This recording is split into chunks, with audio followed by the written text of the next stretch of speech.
You got new legs. Titanium alloy.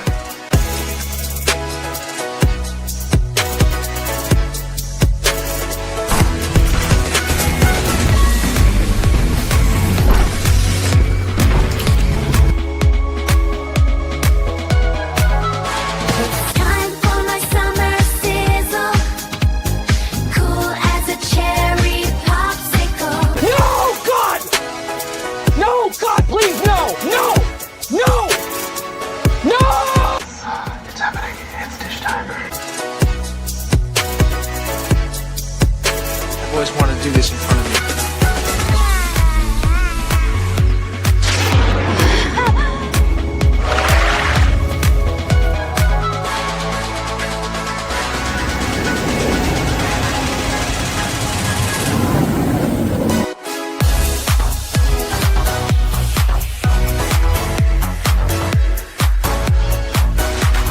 Creating content that enlightens and lifts you up. Dish, sir, dish. Me at Splash Mountain, just pepper these in here. Hello everyone, this is Kermit the Frog reporting live from the final showing of Muppet Vision 3D.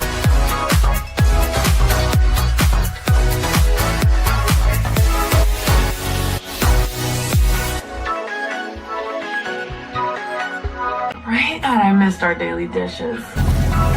Yes, indeed.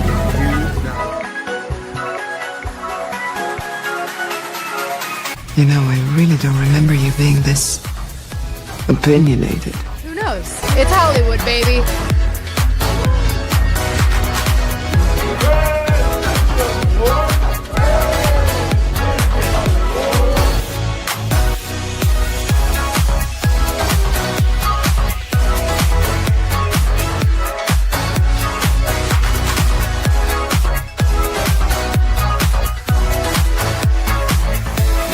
Ladies and gentlemen, it's time for the dish!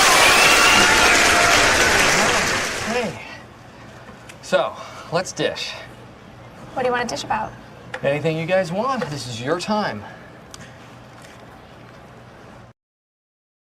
Welcome back, Fun Fam, and if you're brand new to the channel, welcome in to Follow the Bradley's Fun. This is The Dish, and my name is Ron E. Bradley. I hope that wherever you are having a phenomenal day. Speaking of the day, as of the recording live stream of this, today is the 22nd day. Yeah, 22nd day of the month of June in the year 2026. It is the second day of summer. Yesterday was the first day of summer. Yesterday was Father's Day. A bunch of birthdays on Saturday. I know MJ had a birthday on Saturday. My oldest son, turned 24 on Saturday. Time is going by so quickly. And I just want to thank everybody for being here. Please do hit that like button on the way in if you're coming in right now. And if you're watching this on the replay, comment below replay gang and hit the like button there. And yes, if you are watching this on the replay, this was a live stream. If you're watching it live, it's a live stream right now. And if you're watching it on the replay, it was a live stream. It's not a video. People often easily get and rightly so. I can totally understandably so, get confused between a video and a live stream. A lot of times you click on something on YouTube and you think that it's live and going on right now, or sometimes you click on a video or you click on a live stream and it's live. It was a live stream. It's not a video, but you think it's a video. Anyway, why did the like button laugh at me? Oh yeah. Yeah, that's a new little emoji thing that they added when you hit the like button. I saw that earlier when I did the like on That Park Place. Yeah, it was kind of bizarre world. So it's just a YouTube thing that they're adding in. Let me say hello to everybody. Guys, thank you for being here so much. You are the apple in my eye. You are the cream in my coffee. Happy Monday to everybody. You're the gigawatts, of course. Give us all the gigawattation power. And, of course, you are, as we like to say here, you are the Energon, like the Transformers of old, that gets this guy to transform and roll out of bed to be here with you. A toast, Autobots. These are good. I needed to refuel. Energy!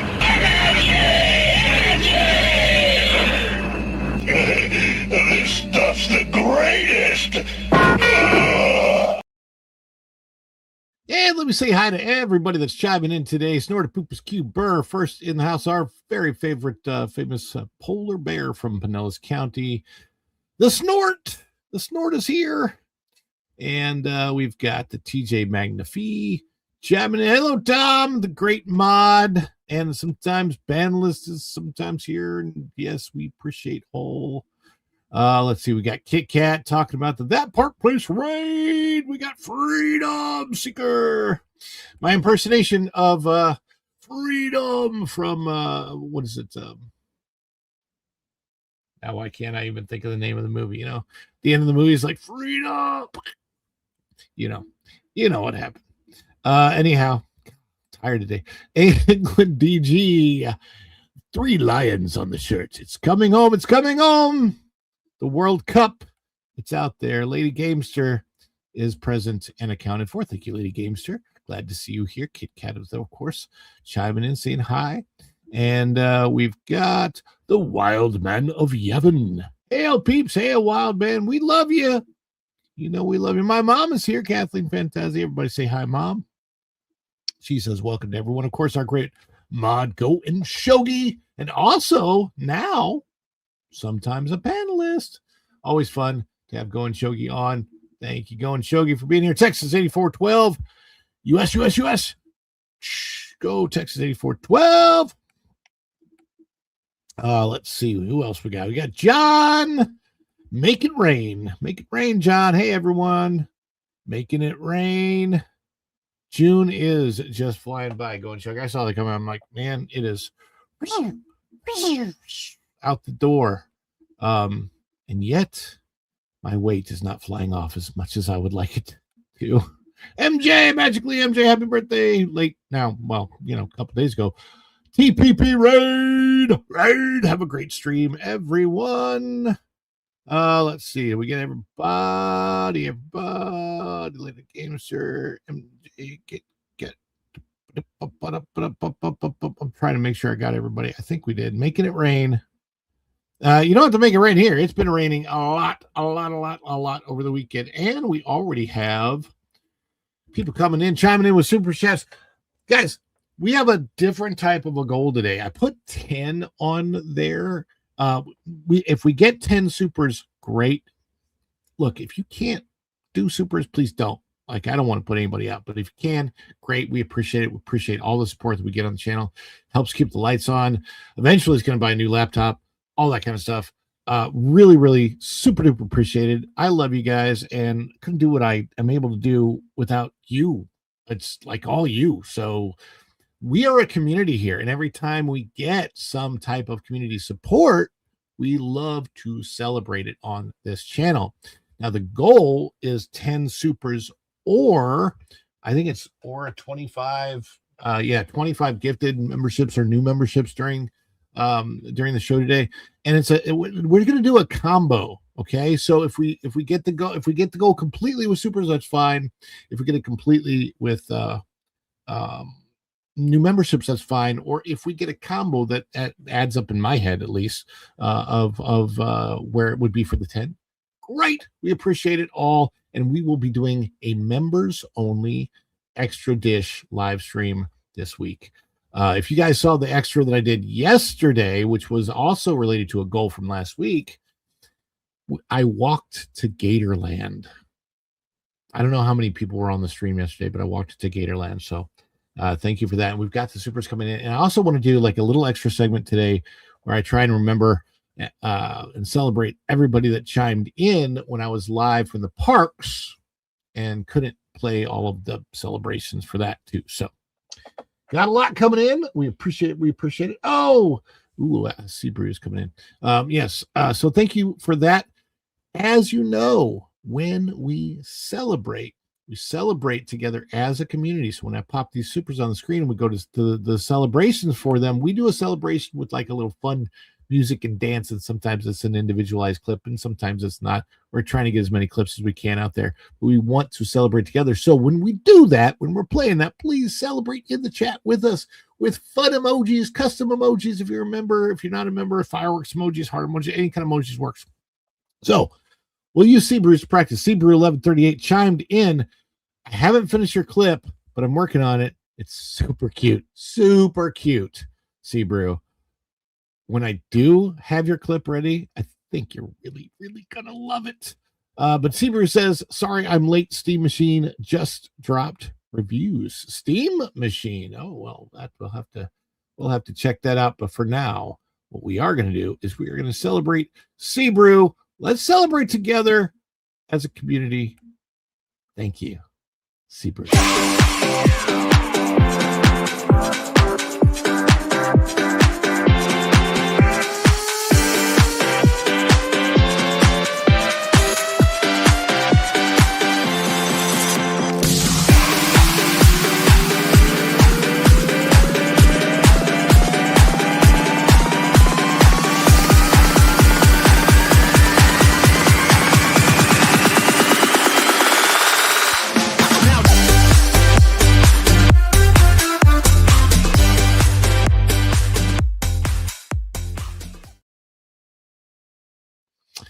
I can't spoil Toy Story 5. I haven't seen it yet either yet. Yet. Did I just say yet twice?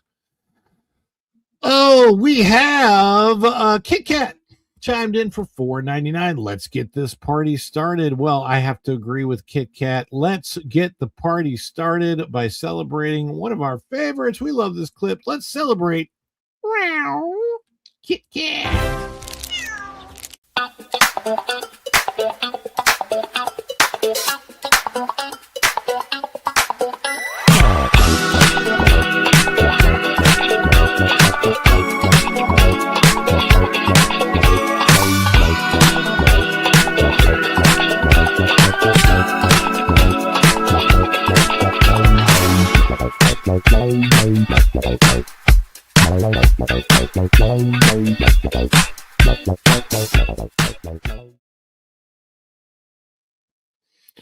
Are the member emojis not working? People are saying that the member emojis are not working right now. What's up with that? That's got to be a YouTube glitch. A glitchy glitch for the tube of the U's. And then we also have Texas 8412 only chimes in the word second. Number 2. Tell me number 2. Anyway, yes, Texas 8412. Let's do a little celebrating Texas style. And I'm not talking about the Universal Kids Park, Texas. I'm talking about real Texas style. We're talking about Dallas Cowboys cheerleaders.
He's the ghost with the most. Every time I see that, I think, you knock like a cop. Maybe I'll change that to a Beetlejuice intro where it's like, the ghost with the most. Yeah, well, whatever works, Ron. It's your show, and you'll intro as you want to, as the saying goes. You know, when I watch those dancing cats, I think, did Alan Turing ever imagine that all of his work would lead to this? Dancing cats. You know, it's, over the weekend, I was watching a lot of dance clips from different shows. Like one of my favorites is Mikhail Baryshnikov and Oh, Gregory Hines in yeah, White Knights. Oh, sure. I mean, what a fantastic dad. The thing is, when White Knights was made, it was long past the Hollywood heyday of the musicals where you'd see Gene Kelly, Fred Astaire, and all that, the difference. So to see a male couple, like basically a straight male couple dancing in a Hollywood movie as a straight male couple, like it was like at the time it was almost innovative, but it was also it's a fantastic Oh movie. yeah, fantastic. I was actually watching older Hollywood clips. Particularly some of a lady that I met once and had a nice conversation with, Eleanor Powell, who was, if people don't know, was the best female dancer in Hollywood ever. I mean, all due respect to Sid Charisse and Ginger Rogers and all the rest, but man, Ellie Powell, and she told me, she says, my feeling was it shouldn't look like I'm making an effort. So when you look at her, it's like her waist, her body is totally cool, and man, those feet are going 100 miles an hour. And she was just scary good. Scary good. And it was a number I had forgotten called Tallulah, and it's got Ed Wynn, and it's got Red Skelton, and but she dances beyond belief. Yeah, the heyday of one of my favorite one of my favorite things that they've done, and you've probably seen it because it's really well out there on YouTube, is the one where it's a bunch of old Hollywood dance clips, but it's set to set to the modern. What is it? I can't think of can't even think of the name of it right now. My brain's not working right. What was it? I know what you mean too, because I've seen it, but I know the song too. It's like it's playing in my head, and I can't. Is Footloose? Is it? No, well, I think they have one to Footloose. I was watching Footloose clips too, but it's I'll bring on our other guest. She'll know exactly. Oh, wait, here's another. I just gave you in the back chat here. You want to see something wild as far as dancing? Postmodern Jukebox, a great group. That yes, I love Postmodern Jukebox. This I used when we did the backlot with Lou and you on Wednesday. This is a medley of sci-fi theme songs that we all know with tap dancing. And it is the most, I mean, you've never lived till you've seen this girl tap like crazy to Battlestar Galactica and Star Trek and Star Wars. And somebody put that in the chat because that'll just blow people's minds if they missed it, or else they can go look at the most recent backlot and see it in the information there. It's Uptown Funk is the song. That's it. That's it. I don't know why I couldn't think of it, but yeah. Uptown. But I don't know. I was watching a whole bunch of dance clips that I don't know why, but I over the weekend. It's the same reason I watch clips of people building houses or doing crafts. Or it's interesting to watch people who do things you can't do. I mean. Well, part of it is to try and see what I still can do. Well, from what I used to be able to do in the old days, I can't do a lot of that stuff anymore. But I was actually the person that started the breakdance club at my school when I was in 7th grade, when I was in junior high school. I was so white. We're going to have to start calling you Zelig. You were everywhere and did everything. It's just scary. Not everything. Look, so a lot of people wonder why I wanted to be an actor growing up. And why does anybody want to be an actor? Because they really don't know what they want to be. So you want to pretend to be everything else. And I've just done it for real. Well, that was, I was just watching a very interesting long interview with Roger Moore talking about when he was doing The Saint. And he was talking about, I always wanted to. And he actually, years before The Saint happened, personally approached Leslie Charteris, who wrote the books, to try and buy the rights to do it for himself. Because he said he'd done a couple of movies, but he thought television was where he was going to wind up and he ought to have something unique. And he wouldn't sell it to him. He didn't want anybody to do with the show. And then years later, they did. And he got the part. But it was kind of, he said, I wondered if he ever put the two and two together and realized that the guy that tried to buy it from him that he turned down was actually playing the character, Huh. Oh, and the story about the car, that great Volvo that he drives in The Saint. Yeah. Apparently, they said, gee, we ought to have a unique car for the hero. And they approached Jaguar, and they wanted two of them so they'd have a spare. And Moore made a deal with them where he put aside some of his salary where he got to own the second car of whatever they got. And they went to Jaguar and said, we want two. And they said, well, there's a 3-month waiting list. And they said, no, you don't understand. This is a TV show. It's going to be seen all over the world. It'll be great publicity for you. And they said, well, we don't. What do we need with publicity? We're Jaguar. They had an attitude. He says, Volvo, on the other hand, was thrilled and gave them everything they ever wanted. But he talks about he's in the first show with the car. They gave him a license plate of ST1, Simon Templar 1. Huh. And it was a fake, of course. And he says he's sitting there waiting for his cue, waiting for an AD to wave at him so he can drive into the scene. And this Bobby on a bicycle comes up and sees the license plate and knows that the ST1 license plate was the real one, was the chief constable of that area. And he's wondering, what's this car doing with the fake license plate? And as he walks up to him, he gets the cue and he says, excuse me, officer, and zooms into the scene. And the guy's, anyway, there was a lot of fun stuff. I'm rattling on, but now in any of that, did any of them make the officer eat the ticket? That that's an inside joke, folks. The Magic Christian, Spike Milligan, absolutely. Oh golly, that was an interesting thing to watch. Great. You know what else is interesting to watch is our next guest, because she comes to us from a whole different period of time.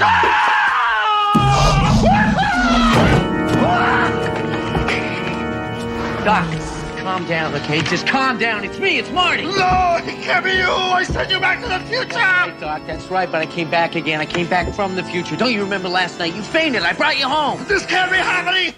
You can't be here. It doesn't make sense for you to be here. I refuse to even believe that you are here. I fainted. You brought me home. That doesn't make any sense. How's your stuff, Erica? It's good. We've got maybe 50-60% nested. Oh, we should, for those who don't understand, that Erica and Raph have recently returned to the U.S. after living abroad, and they've been waiting for their stuff to show up. Yeah. And it finally got here, or most of it, I guess, and that's exciting. Yeah, I got here Friday, so we've been busting our rear ends the last 2 days, and then we got notification today. Both of the cars are ready at the same time. One in Dallas, one in Galveston. So we leave tomorrow to road trip it across the country. Nice. So are you, if you're picking up the one in Dallas, are you going to go to the Universal Kids Park? Are you going to check out the Frisco thing? So we heard that there might be some preview tickets available. If there are, we want to go and. I am told bring sunscreen and a hat. Oh yes! Oh my gosh! The big complaint about it is that there's no shade, and my little brother lives very close to there, and that's a hot place in the summertime. Yeah. Although I think Dallas is worse in the winter, frankly, because they get that freezing rain. And I hate that. We got that in Germany. That's really nasty. nasty. Don't miss it. What was I gonna? I was gonna ask you something. I slipped my mind. It was your stuff. You said you got about half. Do you have it all? And then like you put half of it away? We got everything. It's just digging through the boxes and organizing everything, and then having to declutter even more because we're in a much smaller house than what we were in before. So when it comes in, barely fits in the dining table. What, do they drop a container at your house or no? They like ship the pod it. thing? They send it overseas on a shipping container, like what you see on trains. Right. Yeah. But they unload it in Virginia and they put it either on a train or a truck, and it's trucked to your location and then switched over to another moving company, a local moving company that brings you your stuff. But all the crates they're wooden crates and they're sealed. very well sealed. At least this moving company that we had in Germany, they double sealed the crates. Wow. So we got everything. Nothing's broken. Everything. Well, we've never had a problem with any of our stuff breaking. Nice. Well, since you were coming from Germany, the good thing would have been if they goofed and gave you a crate full of the Lake Constance gold hoard. But anyway. Now, just so you know, there was an even exchange. And what I mean by that is my uncle and aunt just moved to Germany from Oklahoma. So. Really? Oh, Why did wow. a job or just the hell of it, or where in Germany? My cousin is stationed over there, and I can't remember what base he's at, but they went over to be with him during the rest of the time that he's going to be stationed over there. So You know what branch of service? I think Army. If it's Army, it's could be Stuttgart, could be Kaiserslautern, could be Grafenwehr. I hope it's not Stuttgart. That's easy for you to say.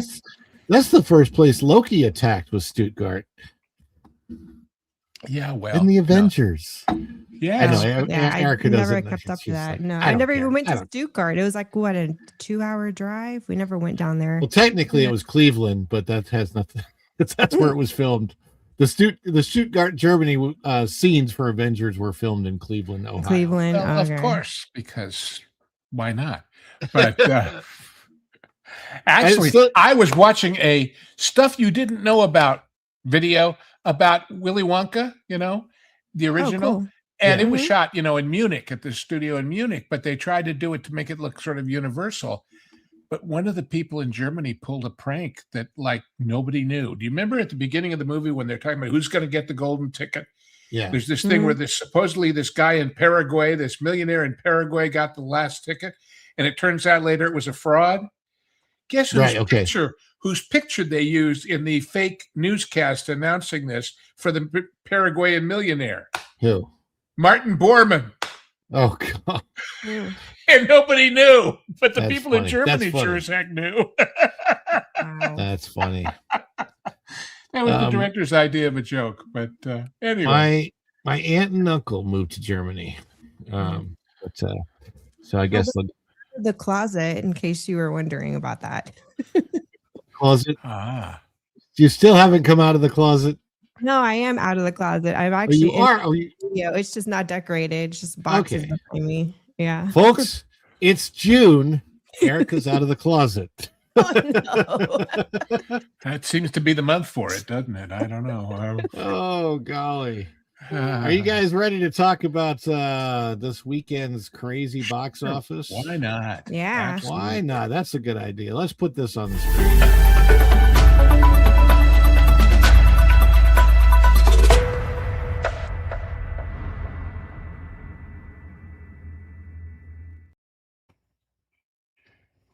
Well, this may have been the best weekend at the box office yet, at least for a brand new movie coming out. And probably thank goodness for what this movie is doing for Disney after this could not be in such a juxtaposition to the last Disney movie release. So Toy Story 5 has come out.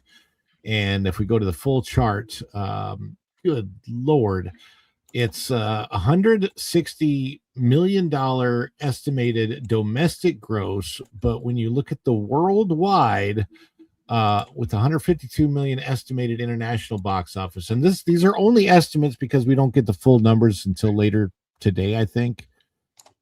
$312 million in its first weekend. Now, what I want to point out from that $312 million is if you go down to the last Disney release, which was The Mandalorian Grogu, Star Wars, the total box office for that so far is literally, after being out for, I think, 5 weeks, is only $10 million more than one weekend of Toy Story 5. Boy, have the mighty fallen. I guess. It's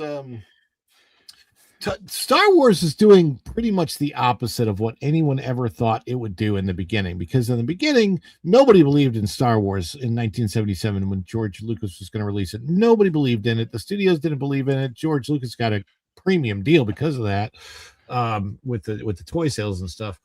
And no, everybody thought, okay, this thing it's never going to go anywhere. And now then it started huge, and then everybody thought, oh my gosh, this is just going to go on forever. And now Disney's killing it, like not in the way of, oh, Disney's killing it. Like I would say with Toy Story 5, Disney's killing it. With Mandalorian, I think what you mean is putting him out of its misery. Yeah, in that sense of killing it.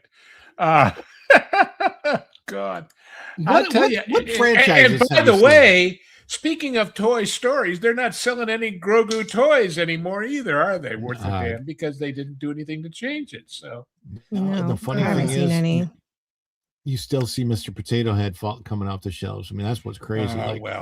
Because of, I mean, Mr. Potato Head's a classic toy, but like the fact that Toy Story helps sell Mr. Potato Heads today, it's kind of crazy when you think about it.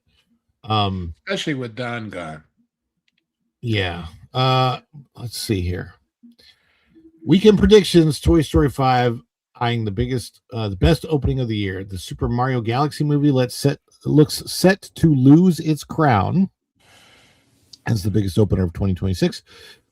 With Toy Story 5 heading to an opening well over $150 million. The interesting thing about that to me is I don't really remember a year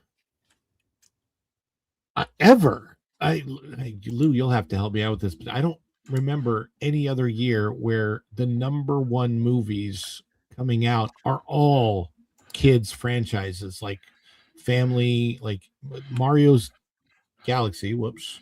Yeah. Because Trek and Wars really weren't, in the sense of being aimed at kids. I mean, kids like them, but I'm trying to think. I would think the last of this size, and it was totally unexpected, was oh gosh, what was the pig movie? I keep saying that because I can't think of the title, but not Babe. Babe? Violet's Web? Yeah, I think Babe did pretty well. Not this big, but I do know that they were totally unprepared from a merchandise point of view, because they didn't have any plush pigs or anything to go with it. And the existing ones that were not on brand but were the same animal genre type did very well because of it. But well, I don't know. What about the Madagascar movies? Did they do? Or the Minion? They did well, but I just don't. I don't know any other year where the biggest movies at the box office were not adult related movies. Like a few years ago, it was Deadpool and Wolverine, big, obviously very adult. But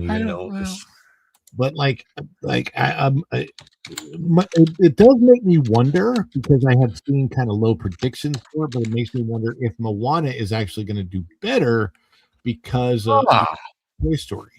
Well, it says here that Despicable Me is the highest grossing animated film series in history, which was the first animated franchise to cross the 5 billion mark globally.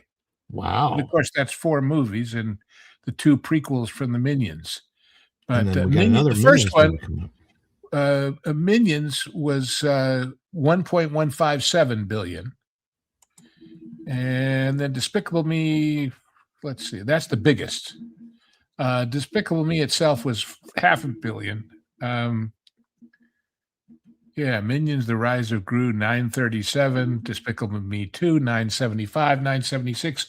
So you got several that almost, and the one that did, or 2 that did. Despicable Me 3 was 1.034 billion, and Minions was 1.157. So I guess this is the greatest since then, but there is that. Yeah, it's interesting. It is. I mean, it's taken out definitely.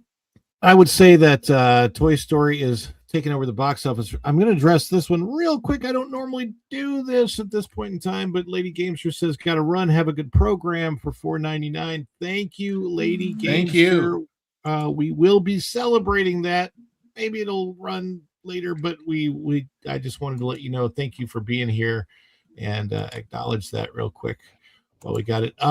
I want to share this, and I'm going to switch because this is an interesting story by our friend Pro when it comes to how Toy Story 5 is actually doing, because of Toy Story 5, we did talk about earlier the possibility of an expansion to Toy Story Land in the park and what it's doing there.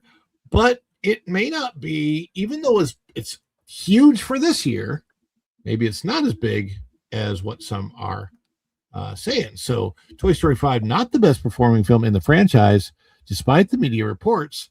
And this is out of thatparkplace.com by WDW Pro.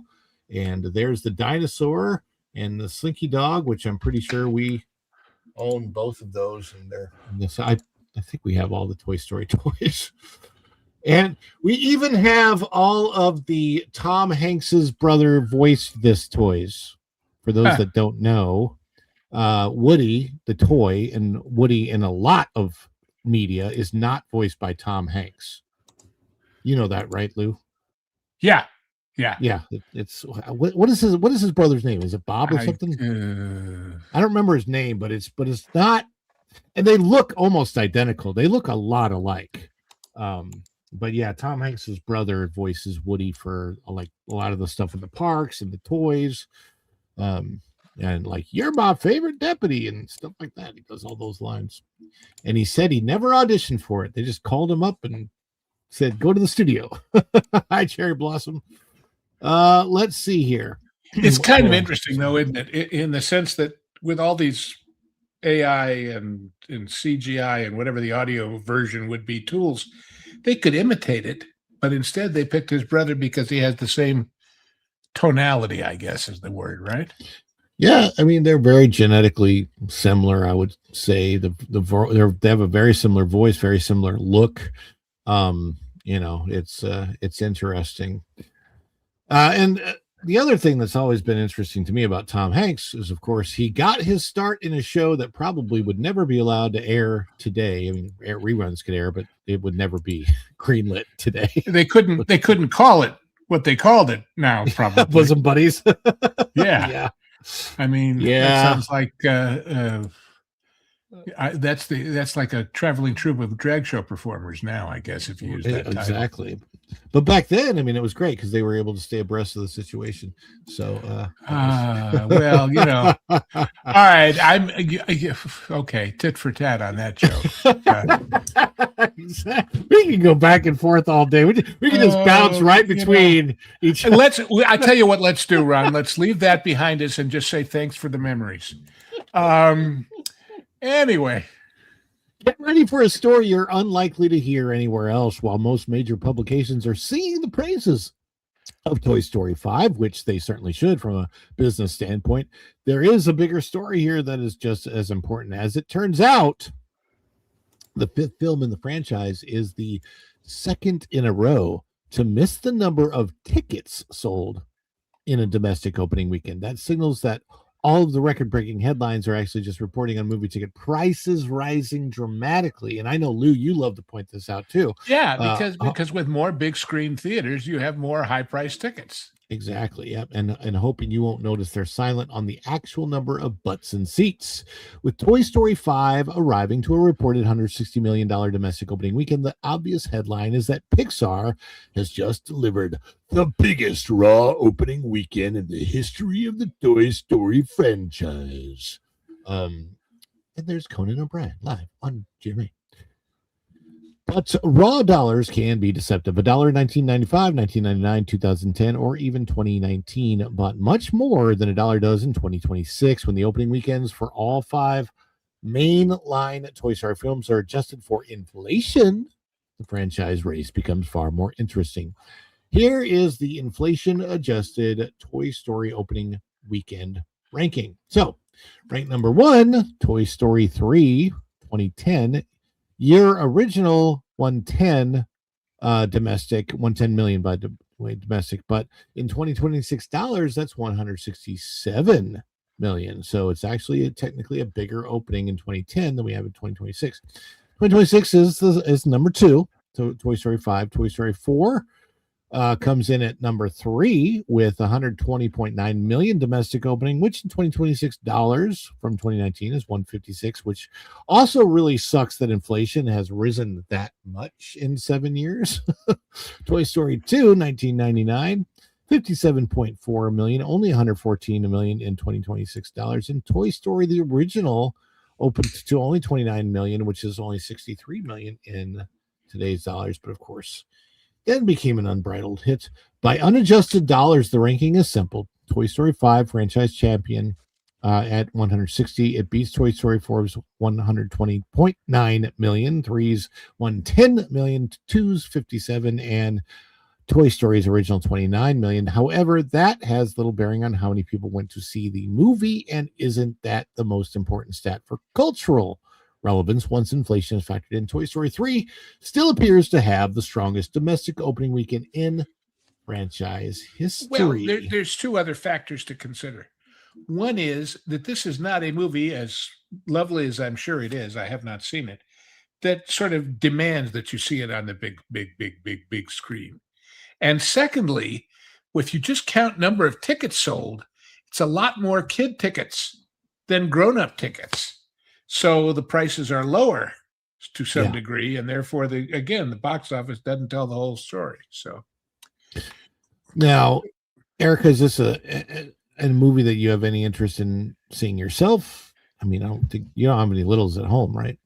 No. I mean, I'm curious about it. I think the storyline's kind of cute with the tablet arriving and rivaling, old school toys.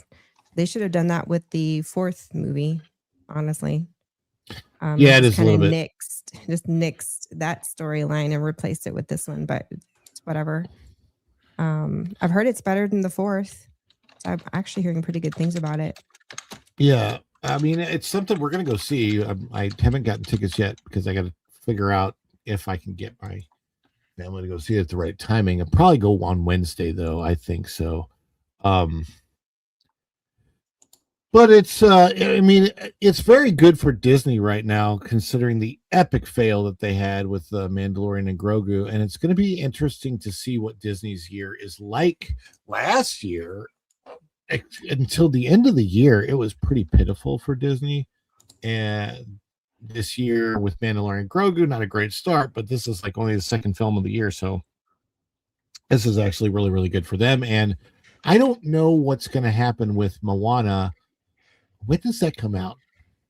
I mean, that comes out pretty soon too, right? I haven't really been tracking that one. But I think it's the 12th of July. Yeah, but I don't think there's anybody, including Tom Hanks' brother, getting 50 million a picture like The Rock did for one. He got 50 million for live action. Supposedly he's getting 50 million a picture now for whatever he does. So I have to assume, which is crazy. He's not RDJ as Iron Man, who got 80 million, by the way, for. Well, there you go. That's why he only got 50. Yeah. Only 50. I know. Do you ever think you'd live in a world where the term only would go in front of the number $50 million? That's crazy. It's crazy. But yeah, I was reading a list of things that RDJ got for Doomsday. 80 million up front, plus percentages on the back end, plus special, not just a special trailer, but like a whole special area of the backlot for himself, his trailer, his entourage, his security, his and all kinds of other stuff. Well, when you reach his level of demand, I guess it's like those old lists you used to see of what certain bands demanded in their dressing room about M&Ms with this color removed and all the specific what do they call them? The concert riders of all the different refreshments and things that they had to have. It's like, ask for it. They're going to give it to you. Go ahead. I've heard this about Toy Story, that it is a very much of a girls' movie, and not only have I heard this, but I've actually heard, I saw an example of this where somebody actually posted that their girl liked it, but their boys were bored the whole time. So I'm kind of, and then they're like, where's I guess Woody and Buzz don't play a very prominent role at all in this movie. It's very much Jesse's movie, but I mean, I don't know that I've ever felt Toy Story is exclusively a boy brand type of thing. I do feel like It's always been a brand that could kind of just be enjoyed by children in general. Well, I would think almost in the originals anyway, the first couple that I did see, except for the little Princess Cinderella kind of doll and Jessie, there weren't any female characters, were there, among the toys? Not at first. No, I don't think there were back And then. I think part of the problem there is that all of the major female toys in history are brands from the individual toy companies. I mean, Barbie most prominently, but and they'd have to pay a license fee beyond what they wanted to pay for something like that, I guess. Yeah, I mean, I just Mr. Potato Head's cheap compared to Barbie, you know, or I don't know, Josie and the Pussycats, or or Jem, which was truly outrageous. So let's go around real quick. I want everybody to give their estimates. When do you think Toy Story 5 will hit $1 billion? Boy, was I wrong on Mario when we did this for Mario. So I thought Mario was going to get up to 1.5. It's how much so far? And it's been a week. It's 312 worldwide. So we're looking at worldwide. Is it even a full week, or is it just for the weekend? Just the weekend. Just the weekend. Well, then a couple 3 weeks. 3 weeks. Erica, when do you think you're muted, Erica? That looks delicious. Raph brought me tacos. Oh. I think it's, I mean, if it's tracking that much for over 1 weekend, I think it'll hit $1 billion. I just don't know when, but I think it will. Could. I think it's interesting, but because it's going to be slightly disrupted by Moana, I think it could take I think it'll be the fourth weekend. It's going to go down a little bit. We'll see. I think it'll hit $1 billion. I don't know how much it's going to get over $1 billion, but I think it's got a very, very good chance at being the second, maybe the third. Let me look at the numbers again and see where Michael. Well, wait, now with the comparison to Moana, everybody who's seen that silly fright wig and the rubber suit has reacted negatively because they have common sense. So if I'm a parent and I'm a grandparent, and I'm thinking, well, I haven't seen either one yet, if I haven't gone to Toy Story already, and I haven't taken the kids, and in a couple of weeks when Moana opens, I still haven't. Do I go for what seems like a safe, sure thing, or do I go for the newest thing? I mean, I'm just saying it may not be as big a competition in the opening week as you think, because even if it's accepted, hey, I got plenty of time for that. This is the one I want to see now. So, well, you see what I'm saying? It just different perspectives on it.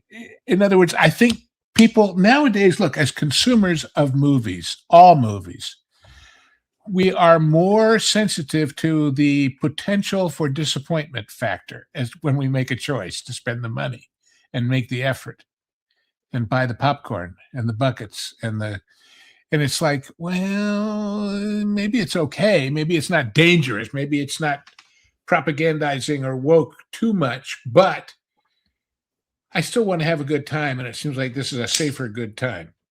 Yeah, I would imagine it will be. But the other thing that's interesting is there's really not a lot for boys out there. If Toy Story 5 is a girl movie, and then Moana is a girl movie, and Supergirl is a nobody movie, there's just there's not a lot out there right now. But Toy Story 5, you know. Yeah, Supergirl doesn't even have the to me, she's attractive. I'd like to go see her fly around in those tights factor going for it, because come on, it's so funny. My darling wife is so totally doesn't give a damn about any of this. But she looked over my shoulder when I was watching the Supergirl trailer and she said, "Who's Monkey Face Girl?" Ouch. That's what she said. Oh my gosh. She's not wrong. She said, "Who's that monkey face girl?" And I said, "Oh, that's Supergirl." "Oh, really?" Well, anyway. I tell you who that's not fair to at all, and that is Chaka from Land of the Lost. Because there you go. Yeah. now Chaka is really getting it. But Toy Story Okay. 5, when will it break $1 billion? It's probably going to do it maybe in a month or so, but we shall see. But for now, it's back to our friends in the chat. Back to Super Chats.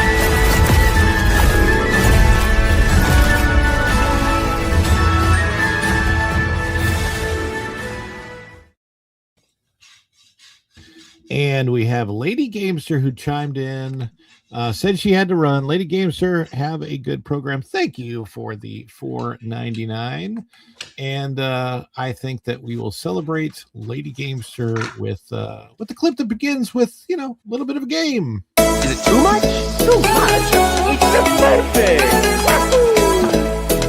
Oh, this is just the best of my scene.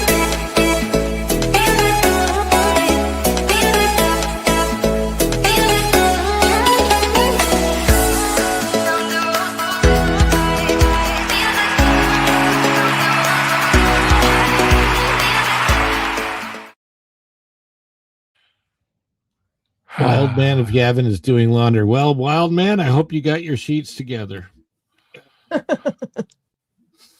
There he is. Yes, indeed. We have a couple more stories that I want to cover. I don't know. It's this one is interesting.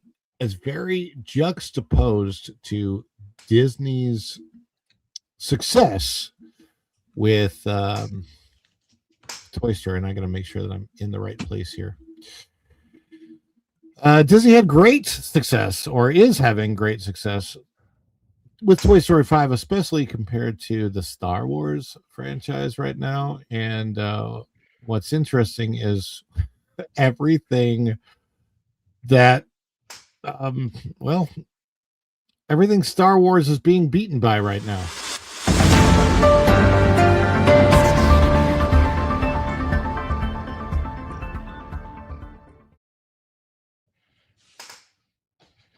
This comes to us out of thatparkplace.com, and this is by our good friend Marvin Montanaro.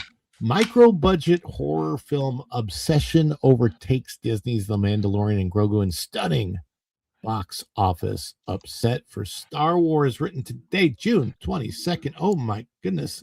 There's an image from Obsession next to Pedro Pascal in The Mandalorian and Grogu. Yes.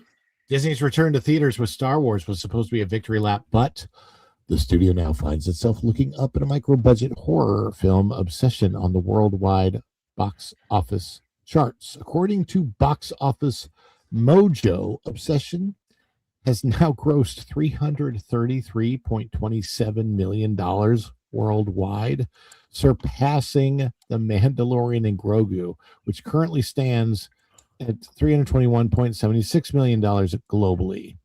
The numbers mark a remarkable milestone for the independent horror phenomenon and an embarrassing one for Disney and Lucasfilm. What makes the comparison so striking is the massive disparity in resources behind the two films. Obsession was reportedly produced for approximately $750,000, while The Mandalorian and Grogu carried a reported production budget of roughly $166 million before marketing costs were even considered. That means a film made for less than 1% of Disney's production budget has now generated more revenue worldwide than the first theatrical Star Wars release in 7 years. Nightmare scenario for Lucasfilm. This goes beyond a story about a successful horror movie into a referendum on the current state of the Disney Star Wars brand. When Disney announced The Mandalorian and Grogu, the project was widely viewed as the safest possible path back to theaters. Din Djarin and Grogu were the breakout stars of the Disney Plus era and represented one of the few corners of the modern Star Wars that had managed to unite large portions of the fan base. Yeah, in its first 2 seasons. If any recent Lucasfilm property could bring audiences back to theaters, this was supposed to be it.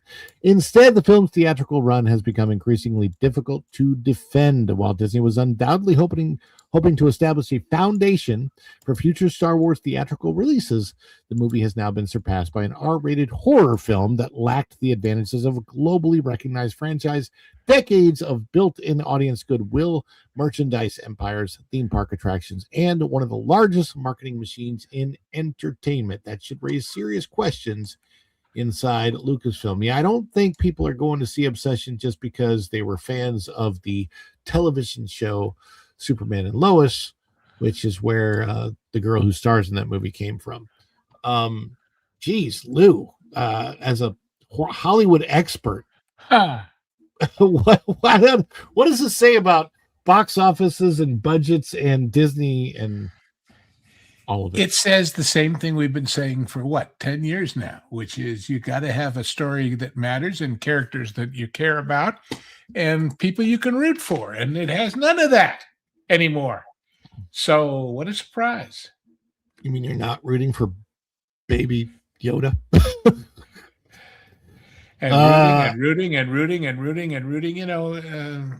Okay, Erica, I know you're not a huge Star Wars fan in general.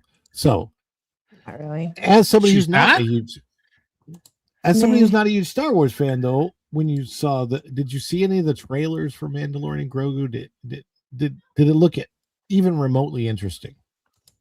No. I mean, I saw the trailers, but I was just kind of like, yeah.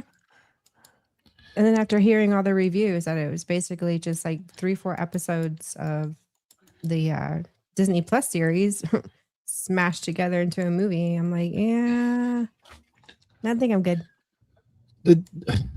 What's interesting is the Disney Plus series, only the first 2 seasons really hit the mark.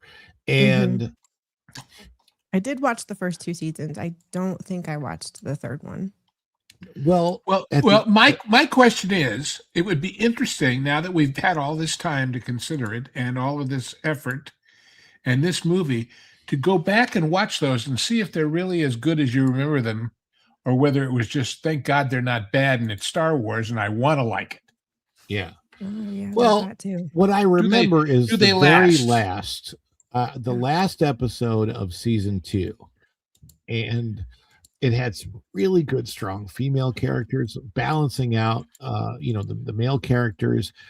You had Luke come in, and the last episode of season 2 gave Star Wars fans the Luke Skywalker that we had been dying to see for a long time, which was Luke at his prime of being a Jedi and not that washed up green milk hermit, on an island that, realistically, I do want to visit that island at some point in time in my life if I can.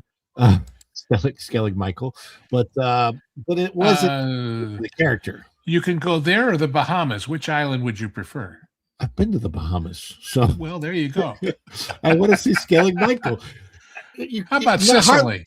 Hardly anybody gets to see Skellig Michael. If you said the Amalfi Coast, I'd pick the Amalfi Coast. Okay. Yeah, there you go. The Amalfi lemons Coast would are be better. great.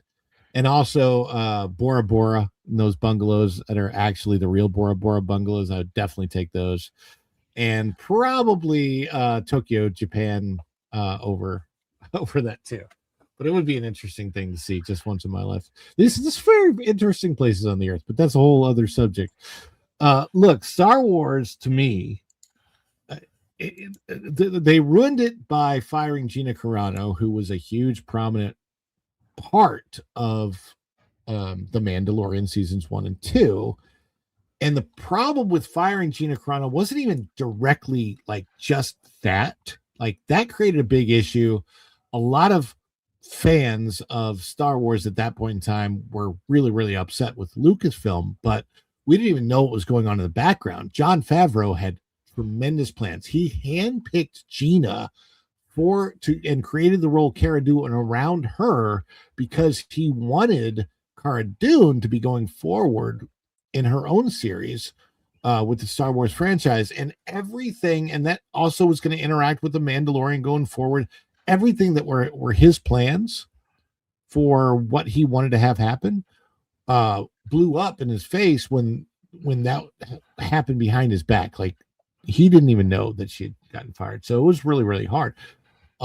It really messed up the entire franchise, and it has backfired in Disney, I think, in a wild way that I don't think even the Disney executives came close to predicting.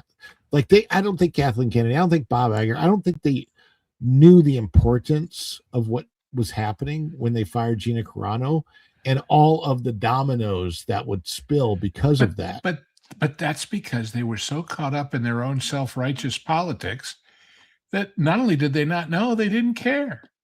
They thought by virtue of what they perceived to be her abhorrent political position or her refusal to kowtow, was irrelevant to the success. Yeah. And Which I would also have to say, I know I don't want to get into politics here, but there was a huge reveal by Tulsi Gabbard over the weekend, and we know that Gina Carano was quite right in the things that she said. So, but politics aside, the mistake that they made by firing her, it had this horrible snowball effect, and it has a lot to do with the killing of Star Wars. How do they revive the franchise at this point in time? I have no clue. I can't even imagine a way forward for them. The only thing that I can think possibly is to let Star Wars go for a number of years, maybe 5 years with no content, and then completely reboot it with new actors and rewrite things. I don't know how you do it though. Well, first thing is the first thing about Fight Club is you don't talk about Fight Club. Yeah. You basically, because when you say, I agree with you, it needs to go several years, but it takes several years to make a movie. And so if and when you decide, hey, we got an idea, we think we have the right people, and you start going into the pre-production phases of it, shut up. Just be willing to do it in silence and to answer non-committally to all questions. And so that when it happens, it comes out of the blue. And if it's good, great. And otherwise you carry so much negative expectation walking in the door, and especially when it takes years, that's a pretty heavy handicap, Yeah. And you have to be cautious with the budgets, and but also this has a major effect on the theme parks when you rooted $2 billion theme park lands in a franchise that at the time, remember, it's been 11 years ago since they originally started to conceive of Galaxy's Edge to now at 2015, they thought that the sequel trilogy was going to be a banger, and that it's just hasn't turned out that way. So it's really been, how much did Disney pay for Star Wars? Was it $4 billion? Something like that. Yeah. I would imagine I don't know if they've made that back or how much it lost. Yeah, go ahead. It's a combination of spending that kind of money for Pixar, for Fox, and B, at the same time, saying we're not going to license any of the product we make from this to anybody but ourselves for this Disney Plus thing that we're going to spend almost the same amount of money on just on infrastructure. Yeah. It's if you had if you didn't have the lost opportunity costs is what I'm saying, it would be survivable, or at least more survivable than it is in reality. That's a double whammy of serious proportions. Yeah, and it's I don't know.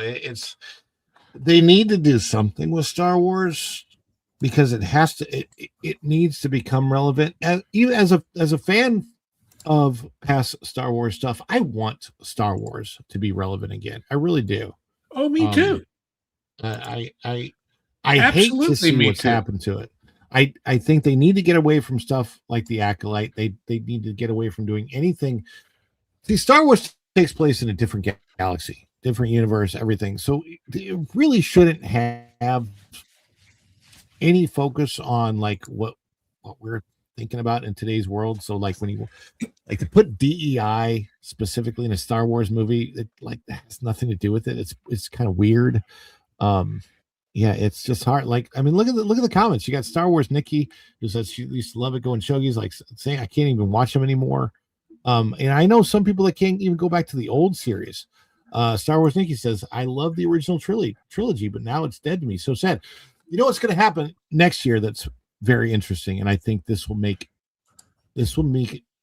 a big difference, I think, in the zeitgeist of where Star Wars is in the public conversation, is the re-release of the original Star Wars movie into theaters, the 1977. And my understanding is it will be the 1977 version. Have you heard anything about that? The problem there, of course, is yeah, it'll bring them some revenue. And yeah, a lot of people will go see it. And yeah, I'd like to see it again on the big screen and all that. But it's kind of rubbing salt in the wound of how badly they've ruined it since, isn't it? It is. And I'm curious, wondering, though, yeah, what the turnout would be considering where the franchise sits now. I'd like to know that.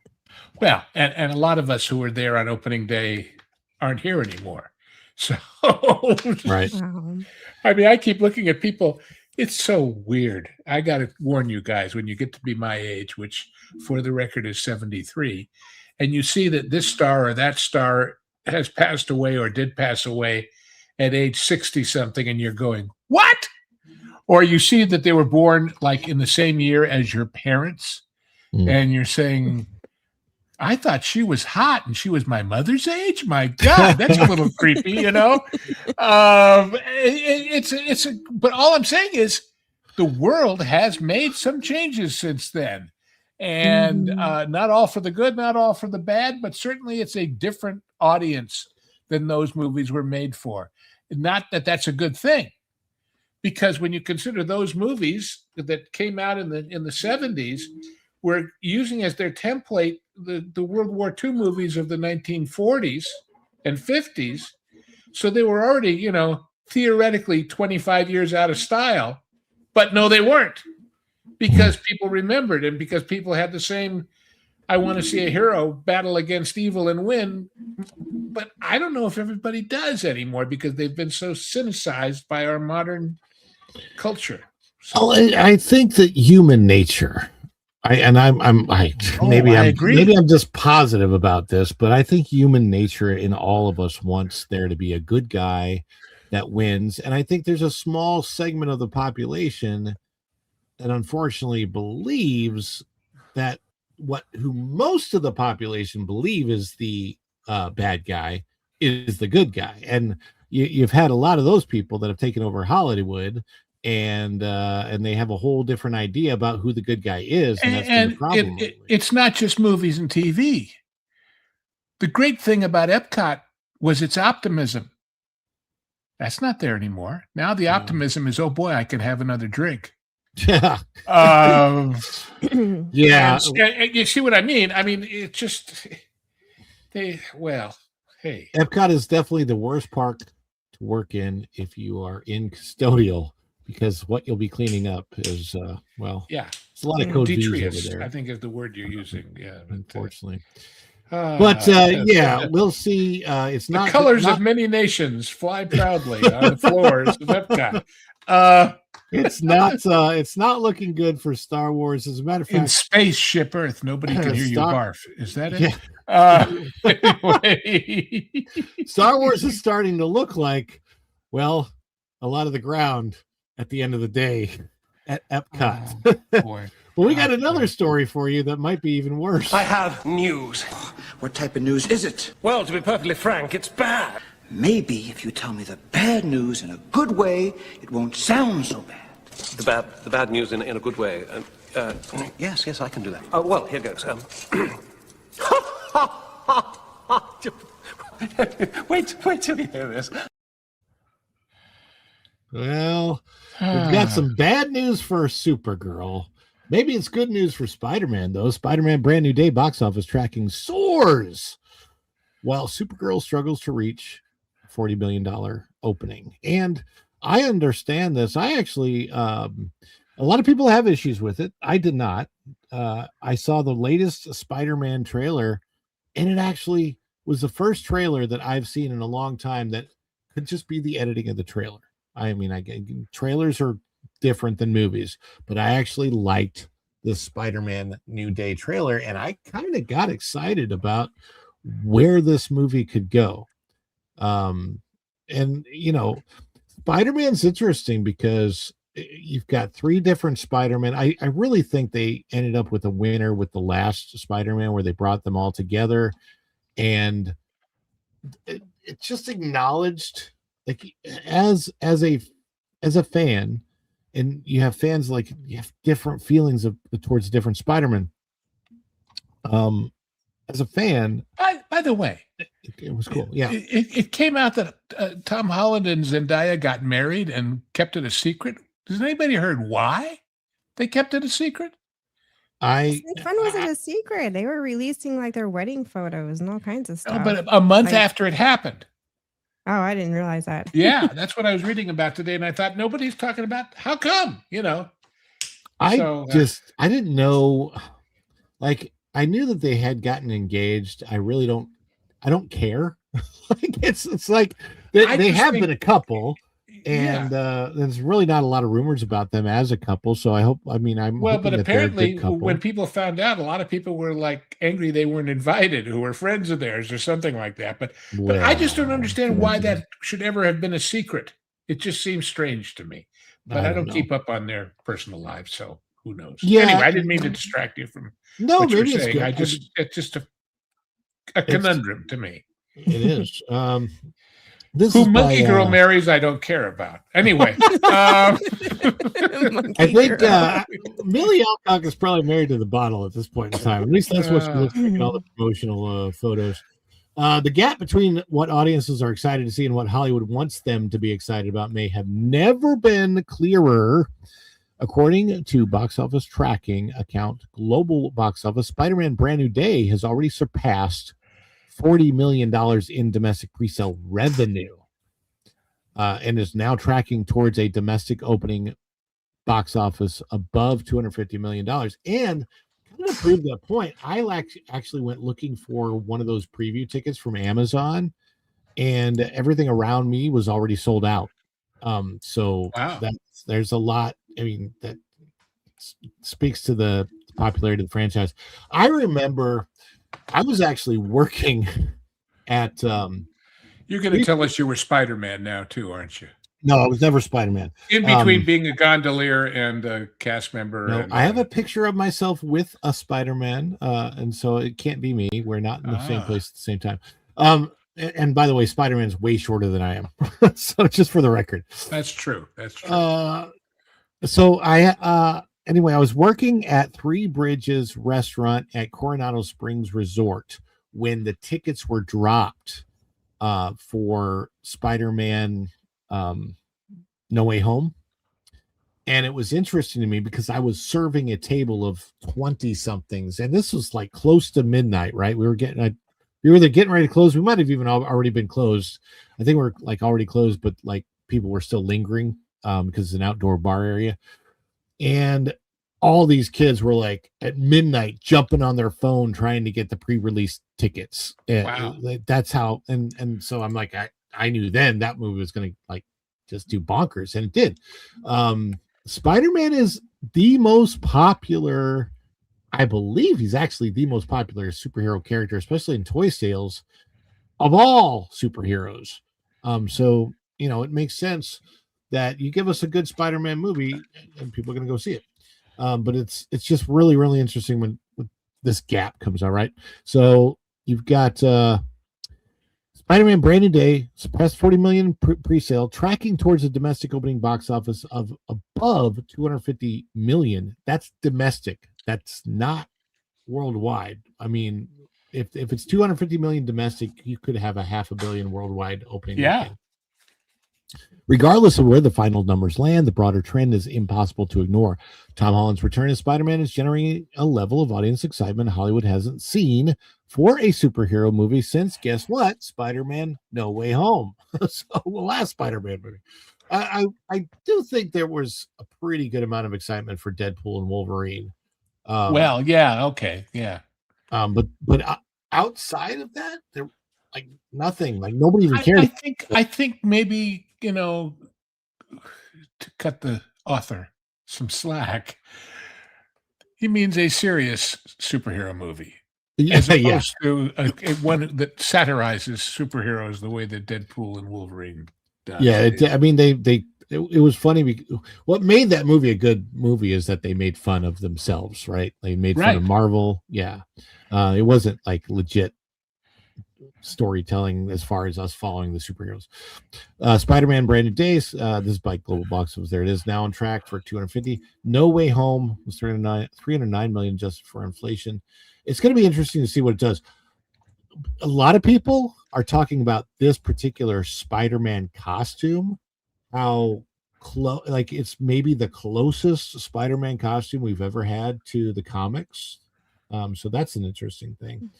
The report comes. Do you think most of the people buying the tickets ever read the comics, or are they of a different generation? I've never read the comics.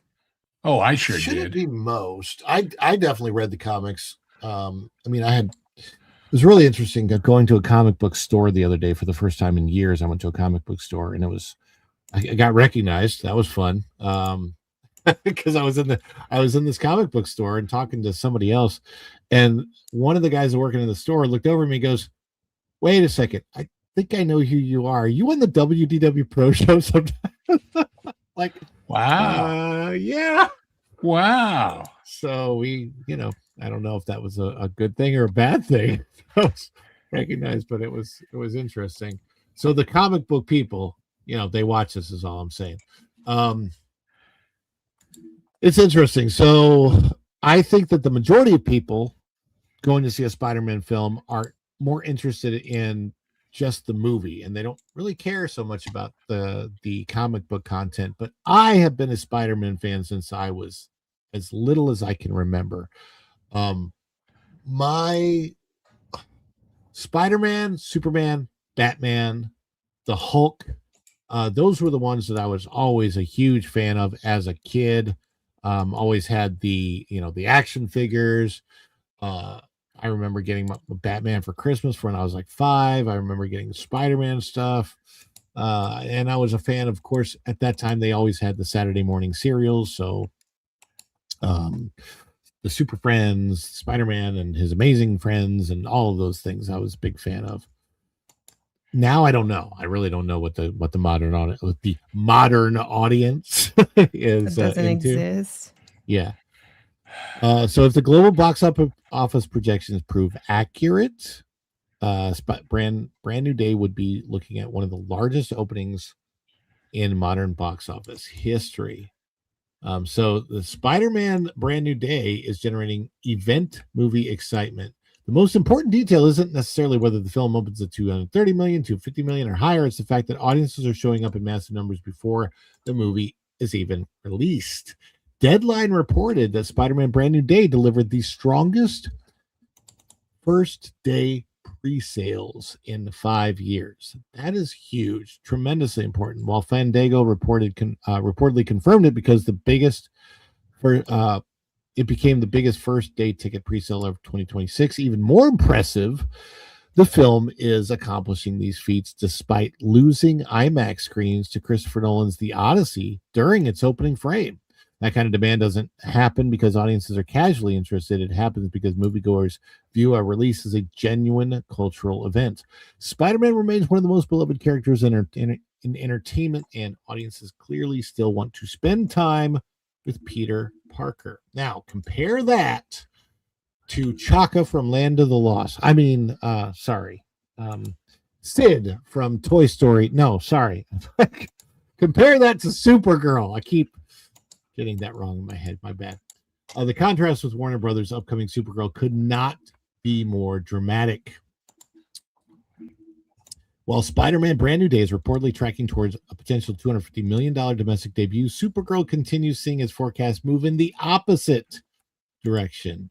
There is Millie as Supergirl. Current tracking places Supergirl between, it's getting worse. Every time I see this number, it's lower. $38 million and $51 million for its domestic opening weekend, a range that has steadily moved downward since its release, or as its release approaches. For a film intended to help establish the future of James Gunn's DC universe, those numbers are raising serious questions about audience demand. So one super film reportedly approaching $40 million in pre-sales before opening day, while another one may struggle to earn $40 million during its entire opening weekend. And yeah, it goes on to talk about audiences still support the franchises they love, regardless of superhero fatigue, which is what some people are saying. I have never said there's superhero fatigue. It's bad writing fatigue. People don't like crap movies. Mm-hmm. I mean, never have. No, never have. Like Erica, I think you're a good person to go to about this because I'm the normie in the group. Well, no, you're a normie and you're a female. Who are you calling abnormal, woman? Anyway, normie, not abnormal. Meaning, well, I've never if worked you're the in normal, business. then you know, I'm abnormal, but that I'm yeah, but we've that. all seen your abs in all those exercise videos, so you're abnormal, sir. Yeah, abnormal. Extraordinary. But they're trying to appeal to you. That's what my point is. Supergirl is trying to appeal to you, Erica. Birds of Prey tried to appeal to you. They want to appeal to females. And does any of that appeal to you is my question. Well, no, because they've got it wrong. They think the audience is stupid. And in their attempt to want to attract women, they think women are stupid. You know, I am not attracted to girl boss. That's especially drunk girl boss. Yeah, well, and that's not who I am as a woman. That does not depict womanhood at all. I'm sorry. They've got it all wrong when it comes to womanhood. And I'm sorry, but I don't care what your lifestyle is as a girl, as a woman. The one thing we gravitate to, it is just in our DNA, and that's romance. I don't care if you swing one way or the other. It's just how women are designed. We nurture and we like to be nurtured, and we like romance in the mix of that. And if you're not bringing lady characters that have that kind of nurturing in their characters, and it's a turnoff. You know, so in other words, you're making they don't a make girl you act like a man. I'm not a man. I don't have those traits. I don't know they any don't of my make you friends feel that like- do either. they don't make you feel like a nurtural woman. Bum, bum, bum, Yeah. as the song goes. You know, And they you're just right. got it You're out- absolutely they got it right. backwards. I mean, that even goes for women that lean, that are homosexual. It does not speak to any woman. I'm sorry. We all have this innate, how do I put it? Not drive, but it's just by design. Do you think it's good for an actress when she's on a press junket trying to promote a film that she should talk about how this movie is probably not made for Christian dads, or that her character is probably queer, or I mean, are those good things? And there again, she completely offends me as a woman. I married a Christian man. We've raised a child in hopes that he will choose Christianity, and choose it and stay with it, for the rest of his life. I mean, so that offends wives like me. And that's a huge demographic of the audience. The question, and it's not, and who are you to preach? What was the point in all that? It was just so stupid. I mean, who cares? are they trying to sell the movie, or are they trying to sell themselves to their friends as being one of the cool kids? That's the issue. Exactly. They're trying to sell a false narrative and a false ideology of what women want and what men apparently want, and they have it completely backwards on both sides of the aisle. And it's And offensive. It's insulting to to our intelligence, men, women, and even teenagers. I mean, kids I totally aren't agree with you, stupid. but I think there's an even more elemental thing. Let me put it this way. If all 7 dwarves were named Grumpy, nobody would watch the movie. And these people are always so damn, Grumpy. angry and Yeah. and surly and resentful and envious. And that's not an attractive look. I don't care if you're a man or a woman or what your sexuality Well, is. That just They think they think they are saying something that's countercultural and edgy, and when it's not, because this type of rebellion honestly has been around since the beginning of time, if you really want to dive deep. Yeah. And those of us, because we live in the 21st century now, it's really not a shock. It doesn't come as like, No. oh, you offended the Christian. Oh my gosh, whatever shall I do? Christians, let me tell you something. We see it miles away. And we live in a time now where nothing, and I mean nothing, shocks us. There is no shock value anymore because we live in an era where we're upside down. No. Right is wrong Yeah. and wrong is right. And there's just no shock value anymore. So best thing to do is to just shut up and just promote your movie, instead of all this other garbage that no one really cares about, because it boils down to personal preference nowadays. Hey, you want to live the opposite lifestyle of a Christian, so be it. That's your choice. Just don't shove it in my face. And just to speak to the press junket, the opposition of Spider-Man, Brand New Day doing so well. I've also watched some of the press junket stuff that has been going on. Now, you see, we were talking earlier, Tom Holland and Zendaya are married, and you see a very happy, loving couple who are married to each other on the press junket. And very excited about their life. They're newlyweds. They're going forward. They have a career together. They match up in so many ways. But when they ask them about the movie, guess what they talk about? They talk about the movie. They're not even talking about themselves. They're not even saying, and they could, right? They could be like, well, we're all into this. And no, to your point that they kind of kept the wedding a secret. Maybe they're just really, really good at promoting themselves in the professional way. And that's what they've been doing on their press junket, is talking about how the uniqueness of this movie. Tom Holland's very excited because in his career as playing Spider-Man, this is the first one that he's actually had a hand in kind of the creative aspects of it and some of the writing. He's talked about that. He's very excited. I mean, like, it's cool because they're talking about their excitement for this movie, and they're doing it in such a way that they're not offending anybody. They're not trashing the movie, and they're not trashing their audience. And they're, I mean, saying?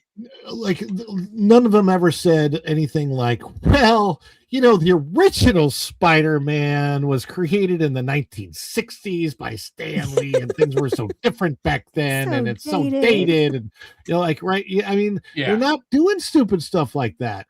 And it sounds like they've been taking notes from other celebrities in Hollywood, and I think they want to be different. And kudos they want to do them. things the right way. I thought all celebrities used to have a PR instruction person who would help them not screw up the marketing. Yeah, but when you have someone like Rachel Zegler, who literally told her PR people to just, shut the front door, and go away, and she was going to do what she wanted to do anyways. You have that level of narcissism and ego being met with these PR people, just a bunch of spoiled brats who weren't raised and taught, certain etiquettes in life, an action to consequence. I mean, just because you can doesn't mean you should. They're not taught that anymore. And the PR people want to get paid and keep their job. And if they tell the star, you're being an idiot, stop it, they won't like them anymore, and they'll get somebody else. So everybody is corrupted by the system. Yeah, Mhm. and it's not good. I don't think it's good for the actors. I don't think it's good for the movies, and it's certainly not good for the audience. And in the end, I mean, eh, look, the movies that make money, they're going to keep getting made. Apparently, Star Wars could not make money, and it still keeps getting made. But I don't. DC Warner has struggled with DC even through the Snyderverse, and now through the Gunverse, and through everything else. And I just, I would like them to get on track because I would love to see some good DC stories that everybody enjoys together get made and aren't so divisive. And it's certainly not going to happen with this Supergirl movie. This is set up to be a flop, and all I'm hoping that for Millie Alcock is that eventually maybe they'll remake a Land of the Lost movie, and she has a role to go into there. Back to Super Chats.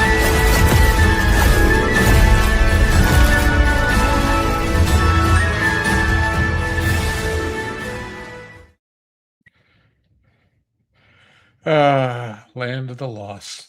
Yeah, Is that well, I mean, Hollywood's? Hollywood used to be called Tinseltown. Now we can call it Land of the Lost. pretty much.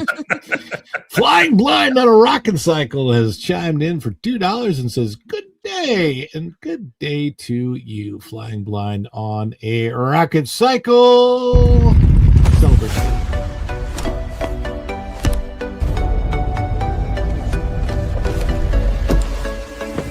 Ignite the friction, let the engine sing. No flight plans attached to the silver wing. Blur in the skyline, chasing the heat. The ground is a memory beneath the street. Gravity is just a hurdle for the cycle. He got the cosmic fire deep inside. He's out there flying blind on a rocket cycle. No map in the dark, he's the final recital. He's out there flying blind on a rocket cycle, breaking the sound like a soul in revival. He's our hero, he's our hero. Every time I see somebody on a flying cycle like that, I keep thinking, Flash. Lou, tell us about the Lou's Views and where people can find you. I got to do that again because it's been a few days, but I have a couple ideas for some that are about to be added to it. It's where I share my views, strangely enough, with a name like that, on everything from showbiz to food to travel to our culture and our language and our stuff. And it's all the stuff that doesn't get done in all these other shows that I do around here. And if you want to try to join the party and see the show, it'll cost you a whole $5 a month. And I welcome you if you are so inclined. There you go. Check out the hilarious Lou Wasserman's Goes on his Patreon. There it is, patreon.com/CW/Lou's Views. Not sponsored by the CW. Yeah, I never understood what that CW does, because if you do it without it, it works too. So I don't know. Anyway, Patreon. And Erica, Yeah. are we back this week? Probably not. We just got word that both of the cars are ready. One's in Dallas, one's in Galveston. So we leave tomorrow to drive to Dallas to pick up one car, drive back to El Paso. And yeah, we got to figure this out. You're gonna be covering more of Texas than the European soccer fans are. Yeah, we're actually going to be vlogging, and so there will be vlogged videos coming up on the channel in the coming weeks. Well, you better join the crowd and do a Buc-ee's video somewhere in there, because yes, we will. And an HEB Rap's video. never been to Buc-ee's. But neither of us have been to an HEB because they don't have HEBs here in El Paso. It's an HEB. Yeah, HEB is the greatest grocery store on planet Earth. That's what they say. I've never They been do either. they do oodles of Publix. house brands that are really house brands, as opposed to farming it out to somebody and putting their name on it, and they're great stores. They're just great stores. We've never been to one. We've seen video after video. We thought coming here we were going to be encountering one, but nope, they don't distribute far out this west in Texas. So yeah, it's gonna be it's going to be a long week. So I don't know where we're going to be by Friday, if we're going to be in a hotel or on the road. I am going to bring a mobile setup just in case. So maybe if we're in a hotel, I'll set things up, but I'll let you guys know. I just keep tabs on the, is it posts or community on Community the channel? posts. Yes, there you go. We'll let you guys know. Subscribe, click notifications. We'll see. Cool. All right. Well, Brood Banter will eventually make its way back to the airwaves. Maybe Tom will take over. If he's got time and if he can, he probably will. But that's I know he's got stuff going on too. But I do want to thank Lou for being here, Erica for being. Yeah. Can you hear that in the background? My God, we've got thunderstorms going on here. I mean, is that you? Yeah, it's here. Oh wow! Wow! Talk about rolling thunder.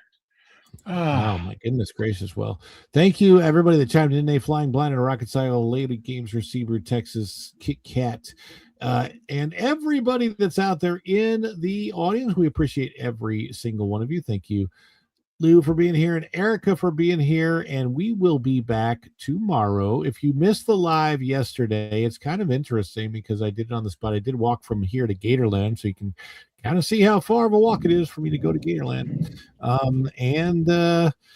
And we probably got to get off here before Lou's house gets struck by lightning. I can hear it, man. I can hear it. I tell you, experience that is not fun. Not at all. Well, you know, not at all. So thank you guys for being here. We will be back tomorrow after the pro show at 3:05. Go check out everything on the channel. Follow Bradley's Fun. And until next time, we will see ya real soon. Bye, everybody. Thank you. Ciao. Dishes are done, man. Cleans them down to the shot.